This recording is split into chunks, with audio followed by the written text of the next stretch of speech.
Look at me. Constance. Yeah, Constance, Arabella, you are. Right, where's your child? Have we searched for it? Sooner you tell us. So just to clarify, you just told me the baby that we found this evening is your baby. In late November 1949, King George and Queen Mary attended a dazzling society wedding at James's Palace. The bride was Queen Mary's goddaughter, Mary Ann Marten, a glamorous heiress who owned one of England's most beautiful country homes, Crichel House in Dorset, England. Crichel House is an 18th century Georgian estate in Dorset. It has a Grade 1 listed house, which has more than 25 rooms, a ballroom and a wine cellar, with a 400-acre park and lake. Mary actually had to fight for this back, but that's a story that's way out of scope of this very long video. If you're interested, look up the Crichel Down affair. A decade after the wedding, in 1959, Mary gave birth to a son who would be called Napier Marten. Napier grew up in the house as intended. Educated at Eton College, he served as a page of honour to Queen Elizabeth II,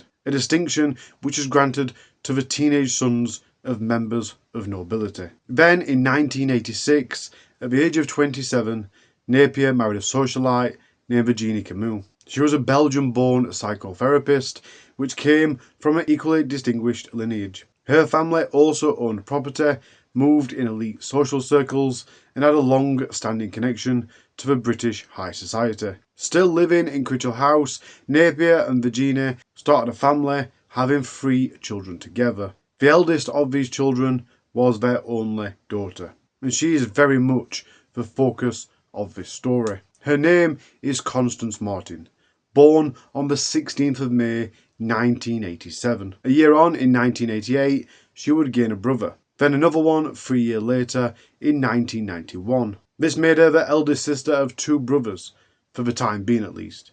There would be more brothers in the future. One of his brothers struggled to pronounce Constance. In his mangled attempts, it had come out as Toots, and with her only being young herself, the affectionate nickname stuck. Soon she became known to almost everyone by the nickname of Toots. She would even go on to use this name online and in interviews. Constance was educated in Dorset. She spent her childhood years in a very exclusive girls' preparatory boarding school, Hanford's Prep School. Crichel House welcomed another baby boy in about 1994-1995, making 8-year-old Constance now the eldest daughter with 3 brothers. A year or so later, in 1996, when Constance was just 9, her dad Napier, who had what's been called a midlife awakening. He reportedly had voices in his head. He had these visions, these out-of-body experiences, and he did what these voices told him to do. He shaved his head and flew to Australia, leaving his family behind.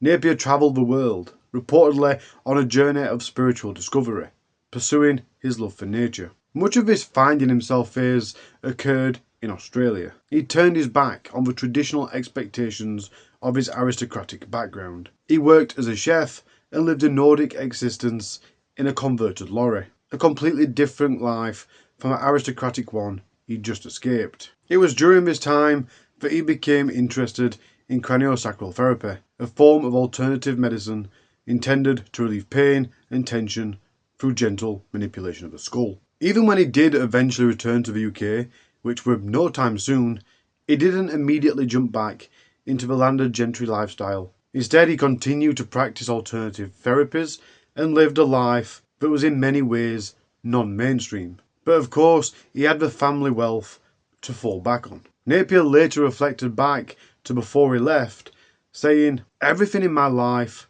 materially, was just a completely empty shell." It's said that Napier leaving Crichel House and the UK marked the separation of him and Virginie, although at least some say that that could have happened up to 2 years before. With him gone, life at home carried on, with Virginie taking care of her children, albeit, especially when Constance were concerned, they were in boarding school. Around now, Constance, who was growing up fast, started to attend the £30,000 a year St Mary's private school in Shaftesbury, where she had a reputation of being a bit of a rebel. This school was very prestigious.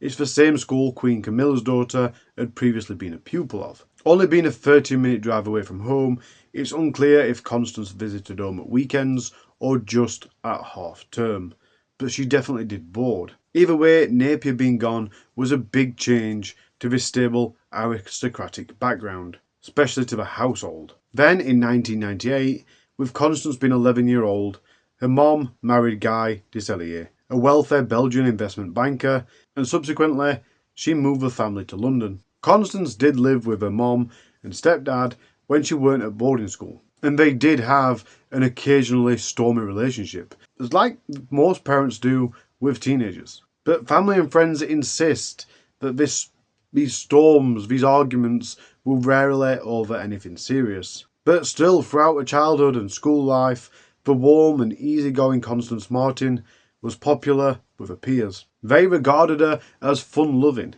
if sometimes a little rebellious and mischievous. An example of Constance's antics would be an incident during preparations for a school photograph. She'd opted to wear a pair of thick bottle-bottom joke spectacles, telling the photographer that these glasses were special glasses designed to prevent her from having seizures when the camera flashed. The glasses were eventually removed, but that weren't enough for Constance.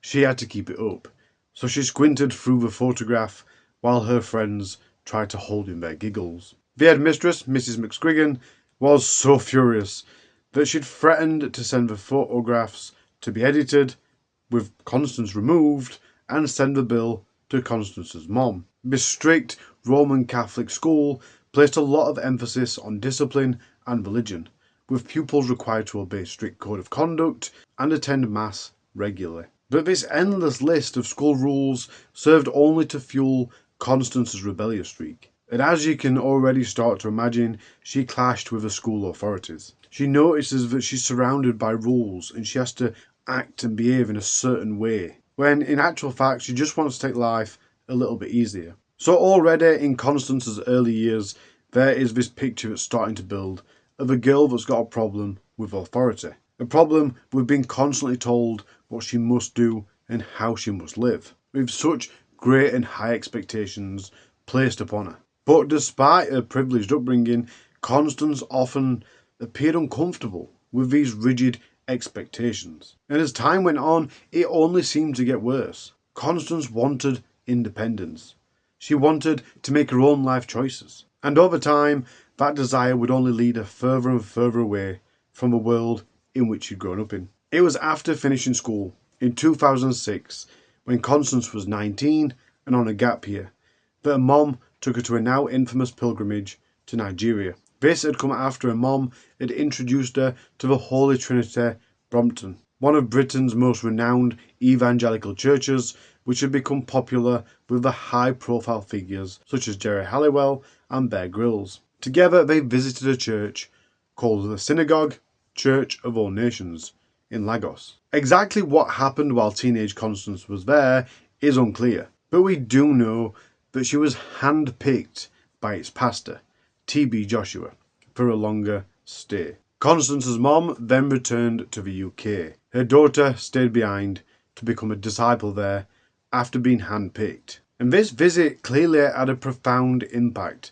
Constance later said her experience left her completely broken apart. She was apparently forced to live in a dormitory with 50 other women, under the watchful eye of armed guards. They were starved, woken at night for Bible readings, and made to call the pastor, T.B. Joshua, Daddy. Constance later recalled, "The leader looked me in the eye and said, 'Your family doesn't matter anymore. I'm your father now.'" No, you're not. There's armoured guys outside each of the doors. Okay, touch on that. Okay. That's a good point, yeah. There's guys with guns outside each of the main entrances and exits. And T.B. Joshua, Daddy, would say that's for our own safety because the streets in Nigeria are so dangerous. Whether that's true is completely debatable. Obviously, Nigeria isn't the safest place to be in, but we obviously weren't allowed to leave the church, and we weren't allowed to use internet. You weren't allowed any contact with your family. I was specifically told when I joined, I had to hand in my phone to T.B. Joshua. There was no letters that could be written to you, because he said to us that if something detrimental happens to your family, then it will deter you off track from God. So it's better not to know.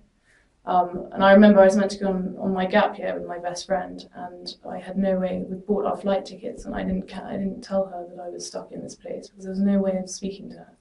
And I once tried to sneak into the internet department to try and email my mum. And the next day I got called into Daddy's office, and someone had obviously seen, or there was a camera that saw me, and I got in trouble for that. So there's no way of, we weren't allowed to read outside sources or any books that we had to give in. So there was no way that you could even find anything against him or know anything about the outside world or Nigeria. Did you see any abuse or anything like that, or anything abusive sort of behaviour towards people? It's all mental abuse. It's a breakdown of your character that you don't realise. And whenever we used to have these secret meetings at 4 o'clock in the morning, he used to say a name of any one of the disciples. And everyone would make them stand up. And this is in front of 100 people, all the disciples. And you're kind of half asleep. There's a lot of sleep deprivation that goes on. You get about 3 hours sleep. Some people got 1 hour sleep a night because they were constantly working, constantly. And he'd make them stand up. And everyone was allowed to stand up and hack that person's character to pieces and say, oh, this person's this person's that. And it would really break someone down, so they'd become more and more attached to Daddy, and it was the only way that they could become a wholesome person. So there was a lot of mental playing around with. Nothing so much physical. A lot of the Nigerian girls said that physical things went on with them, but I don't think he would dare touch a white person because he knows that we could get out in the press. Okay. And I think it's a really dangerous place to be. And I was only within the church for 6-7 months. And when I came out, I was a completely different person. I was unsociable. I couldn't talk to people. I didn't find anything funny. I was really shy. My whole character had switched. And that was only being in there for 6 months. Now I've got friends who've been there for 5, 6, 7, 8 years. And if they ever realised that he was a phony, I honestly don't think they would be able to carry on living a normal life. Or I definitely don't think they'd be able to integrate back into society easily. And these are young people whose lives have just been wasted inside a compound where they don't leave. And I think that's exceptionally sad, because I don't think they want to. Many of Constance's female peers have since alleged that Joshua assaulted, abused, and even raped them during their visits to Synagogue Church of All Nations. An author under the name of Johnson wrote about this in 2018 in a book, Deception of the Age Unmasked. TB Joshua would send for white girls to visit his bedroom upstairs, one after the other. He wooed them for sex. Now, there has been no direct suggestion that Constance herself was abused during her time there, but Johnson alleged that Constance Marten was one of Joshua's early foreign female disciples, and Constance herself did later describe how he would humiliate her and other white devotees. They were reportedly made to eat his leftover food and forced to cope on just a few hours sleep per night. A BBC Africa Eye investigation also found evidence of widespread abuse and torture under TB Joshua's leadership, including allegations of rape by Joshua himself and forced abortions spanning almost 20 years. That being said, TB Joshua died in 2021. The BBC, who called it a cult, also reported that while there, Constance got to know another disciple called Angie, who left the church after 10 years. She remembers Constance as bright, witty, compassionate, funny, kind, and independent. While telling the BBC a lot of what I've already said, she would also say that female disciples were asked to denounce each other in humiliating acts in public meetings. It's very hard to explain how scary that place was. It was a place of torture, psychological abuse, physical abuse, spiritual abuse, and sexual abuse. It's reported that Constance was thrown out, while other reports simply state that she suddenly left with the help of a mom, and apparently blamed her mom for having introduced her to the evangelical world that led her there to start with. And it wasn't only Constance that claimed that the trip broke her. Even a friend back home said that Constance was never the same again. She always used to be wild, but also happy. Kind of buoyant. She was darker when she came back, and she found things more difficult. By 2008, at the age of 21, Constance had applied for and been accepted a place at Leeds University to do Arabic and Middle Eastern studies. She embraced university life from the start. According to one university friend, she enjoyed life in the gritty north, and she appeared to revel in the relative poverty of student life compared with her upbringing. It was while doing those studies that she appeared in September 2008's edition of Tatler magazine as Babe of the Month, under the name of Constance Marten. With a very glamorous looking full page picture, the feature also hosted a brief Q&A. She answered that her favourite place was on top of a Matterhorn mountain which she'd recently summited. Her favourite drink was cider, joking that she viewed it as one of her 5 a day. Her future plans were to get a tattoo of a tortoise on the bottom of her foot, and her party trick was crushing a can of Coke between her shoulder blades, stating, "Envisage a human recycling machine." As her studies went on, she spent her 3rd year in Cairo, the capital of Egypt. Her time there coincided with the unrest across the country as the Arab Spring swept across the region. Excited to be at the centre of such world events, Constance began taking photos of the mass protests at Tahrir Square and later won awards for her work. Then in 2012, after graduating with a 2-1, she took up a role as a senior researcher at London Bureau of Al Jazeera, the media network, with aspirations of becoming a journalist. According to her LinkedIn profile, she worked as a researcher for the weekly investigative documentary programme People and Power. She was assistant producer for a film to be aired in 2015, pitched an idea for a documentary about a religious cult in Nigeria, wrote, researched and investigated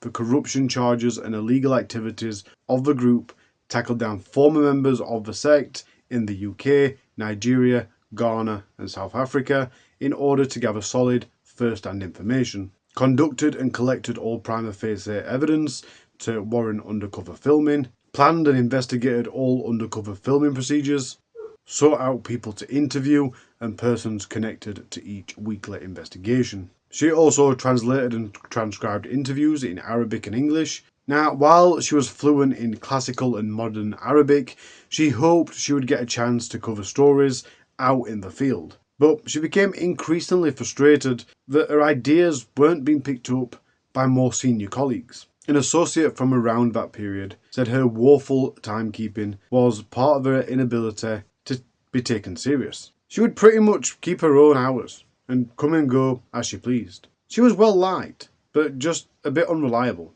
which is not the best way to get on when you're just starting out. It was also in 2012, so either just before her Al Jazeera job or not long after starting, that she talked about what happened at the Church of All Nations in a message. "I haven't spoken to anyone about what happened at the synagogue." She went on to say that she never wanted to believe that it were a cult, and it's taken me years to get back to normal. Her time at Al Jazeera lasted roughly 11 months.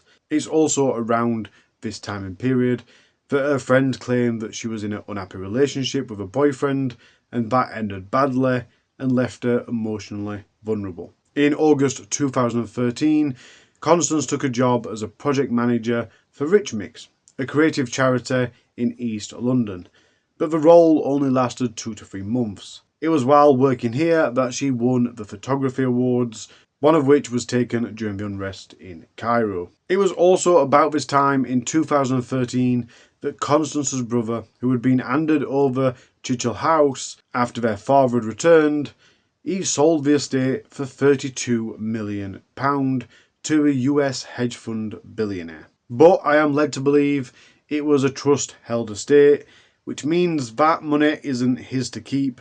That money goes into the massive web of trust funds that the family has, and Constance is one of the beneficiaries of these funds. By January 2014, now at the age of 27, she'd been accepted on a 5-month National Council for Training of Journalists course run by the Press Association in central London. She became professionally qualified as a journalist and spent a day interning at Daily Mail. It seems from this part of her life she really began touting herself as a freelance photojournalist, but commissions were few and far between. However, this is Constance, so with her wide circle of friends and access to a generous trust fund that gave her monthly allowances up to £2,500. Her life were never dull. But by now, as Constance was entering her late 20s, her friends were starting to settle down. But Constance Marten still appeared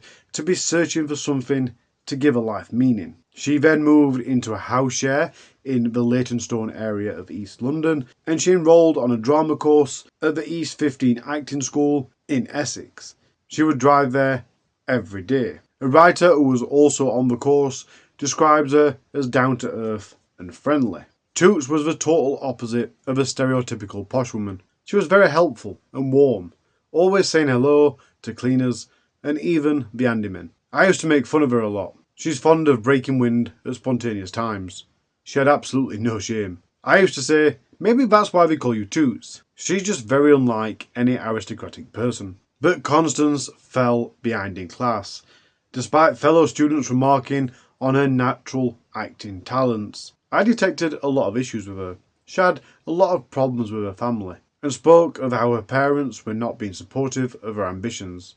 She always felt like her parents didn't quite understand her. While Constance didn't hide her aristocratic roots, it appeared she carried a certain amount of guilt about them, especially a distant family connection to Oswald Mosley. If you're into your political history, or even the Peaky Blinders TV series, you'll probably know of Oswald Mosley. He was an English politician who spearheaded the nation's fascist movement for nearly 40 years, as the leader of both the British Union of Fascists and post-World War II, the Union movement. Although it wasn't actually a blood relationship, a paternal aunt once married one of the sons of Oswald Mosley, but that didn't stop Constance being embarrassed or ashamed of the matter. This friend recalls, "She did tell me one time, I hope you're not going to be angry with me if I tell you this. I'm related to Oswald Mosley." I was like, you can't help who you're related to. It's also reported that she told her friends at this drama school that she was the black sheep of her family.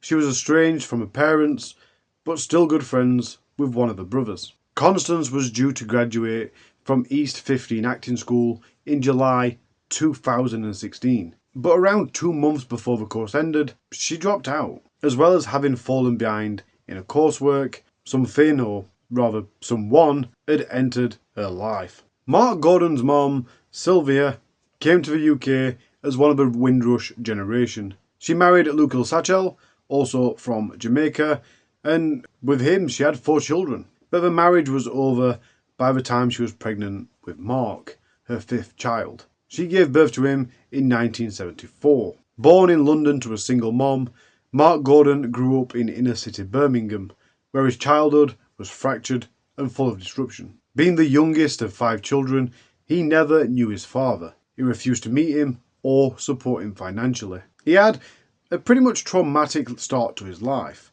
including his formative years. His older sister told the BBC he was a shy boy, but he could be a little bit mischievous. While Mark Gordon was still young, his mom left her job as a nurse at the Chrysler car factory in the Midlands, and then they moved to the US. They initially settled in New York, moving into an apartment in the Bronx. Mark was enrolled into a local middle school where he was apparently a grade A student and expressed ambition to become a doctor. Then in the summer of 1888, his mom took him on a visit to Florida to visit a cousin. He was so enchanted by the orange trees for the first time, he begged her to move to Florida. She had her concerns about the crime in New York, so she agreed, and in early 1989 they relocated, renting a house on a quiet palm tree lined street in Miami. Mark, who was still fixated on becoming a doctor, was enrolled at the local Hallandale High School, but he struggled to make friends and began skipping class. According to his mom, he spent most of his time by himself in his bedroom, and it was around this time that he developed an obsession with pornography, reading magazines, and watching the Playboy channel. Then, in April 1989, just 2 months after moving to the area, at the age of 14-year-old, Mark Gordon committed some unspeakable crimes. Armed with a kitchen knife and some edge clippers, he broke into a neighbour's house and subjected her to a 4.5-hour rape ordeal. In the weeks leading up to the attack, he'd used a ladder to spy on the victim, whose house was only yards away from his own backyard. At around 5:30 in the morning, on April the 29th, 1989, dressed in dark clothing with a pair of tights covering his face, he climbed through the bathroom window. Alerted by the family dog, this victim, who was a single mother, went into the living room to confront him. He was armed and partially disguised in tights, and she began screaming. But Mark threatened that he'd kill her children if they were only sleeping in the next room. He ordered her to go back into her bedroom, so of course she did. And that's when he subjected her to hours and hours of rape and sexual assaults, threatening to slit her throat. He was only 14-year-old. At around 8 o'clock, her 7-year-old daughter and 9-year-old son began knocking on the bedroom door. They were concerned as to why their mom hadn't got up. Fearing that Mark might harm them like he'd threatened to, she tried to keep them calm, saying that she had a headache and she'd be up soon. Eventually, she managed to persuade him to go, and he did, he fled. Decades later, this victim told the Telegraph, "It was so strange, so odd, that it couldn't have been normal. The fact that he didn't talk other than to order me around. It was almost non-human. He was just an evil being." Just weeks after that attack, on the 21st of May, he struck again. After luring a family dog out of the house, he removed a window before climbing inside. This time he was armed differently. He just had a spade, but he had gone round the house, strategically placing kitchen knives. He crept past a sleeping 1-year-old baby. He made his way into the master bedroom, but he'd made a fatal mistake. His intended victim was not alone. She was with her husband. Her husband heroically leapt out of bed and confronted him. Mark, who at this moment is only 2 weeks away from his 15th birthday, used the spade to hit the husband. But unrelentingly, to protect his family, even with blood pouring from a gaping wound on his head, the husband was able to chase Mark out of the property. It was another 3 days after that a Florida detective knocked on the door of Mark's home, after neighbours reported seeing him acting suspiciously. Mark, who, let's not forget, is still not 15, was standing with his older brother, looking very nervous. I said, "Mark, if you did something, you did something. You know, you have to deal with it. If you didn't, you didn't. But you have got the rest of your life. You're just a kid." I didn't pressure him at all. I didn't say a word after that. I just went about my business, looking around. And he looked at me, and he said, "I did it. I went into her house." During his initial police interview, Mark claimed that someone called Jerome had forced him at gunpoint to commit the crimes, but he later relented and made a full confession. He was charged with multiple counts of armed sexual battery, armed kidnapping, armed burglary, and aggravated battery. And because of the serious nature of these offences, he was tried as an adult rather than in the juvenile court. In a statement to the court, his first victim described him as cruel and devious, and described how at one stage he told us to say goodbye to her children, telling her, "This is the day you're going to die." She pleaded with the judge, "Someone who is capable of doing this, a cruel, calculated act, at this young age, is not going to get better.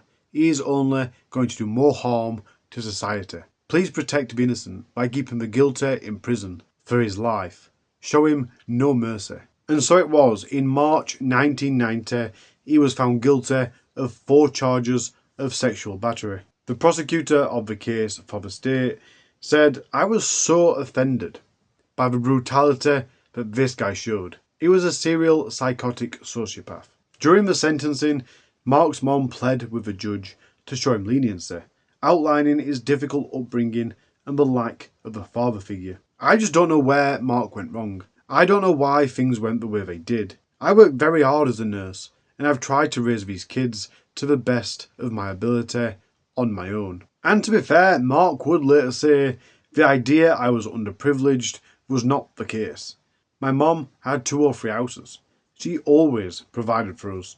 She showed empathy. Her words didn't do much. Mark Gordon was sentenced to 40 years in an American prison. And for someone that was only 14, 15 year old, this punishment meant he would spend the vast majority of his youth the rest of his youth and his early adulthood behind bars. And that is exactly what happened. Mark spent the next 2 decades inside the Florida prison system. While the world outside changed dramatically during that time, Mark's life became defined by the rigid routines of incarceration. Mark served just over 20 years in that prison before he was eventually released. But his release did not mean he would be able to stay in the United States. Mark Gordon was not an American citizen, so immigration authorities moved to deport him once his prison term had ended. In January 2010, aged 35, Mark was released on parole